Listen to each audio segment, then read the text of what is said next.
நமக்கு ரீசனிங்ல இந்த மாதிரி ஸ்கொயர் கொடுத்துட்டு எத்தனை ஸ்கொயர் இருக்கு அப்படின்னு கேட்பாங்க. நம்ம ஈஸியா பார்த்தோன்னே ஆன்சர் பண்ணிடலாம். இப்போ முதல்ல நமக்கு ரோவும் காலமும் ஈக்குவலா இருக்கான்னு பாருங்க. ஸோ இப்போ 1 2 3 4. ஸோ நமக்கு 4 ரோ இருக்கு. அது மாதிரி பார்த்தோம் அப்படின்னா 4 காலம். ஸோ காலமும் ரோவும் பார்த்தோம் அப்படின்னா ஈக்குவலா இருக்கு. அப்போ இந்த மாதிரி இருந்துட்டு அப்படின்னாலே நமக்கு 4 தானே இருக்கு. ஸோ இந்த 4 போட்டுக்கோங்க. இதுக்கு அடுத்த நம்பர் என்னது? 5. அதை போடுங்க. இன்டூ இந்த ரெண்டையும் நம்ம ஆட் பண்ண என்ன வரும்? 4 + 5 9. இதை போட்டுக்கோங்க. Divide by 6. ஸோ இதான் காமனா எப்போதுமே போடணும். கீழே 6 தான். முதல்ல நமக்கு இருக்கக்கூடிய நம்பர் 4.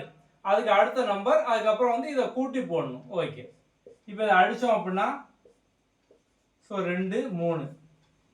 இதை அடித்தோம் அப்படின்னா 3. ஸோ 2 × 5 10. 10 × 3 30. அப்போ மொத்தமாக 30 நமக்கு 30 ஸ்கொயர் இருக்கு. அவ்வளோ சிம்பிள். நீங்கள் எவ்வளோ பெருசானாலும் சரி, நீங்கள் ஈக்குவலாக ரோவும் காலம் ஈக்குவலாக இருந்துட்டு அப்படின்னாலே இந்த மெத்தட் கண்டுபிடிச்சிடலாம். அவ்வளோ சிம்பிள்.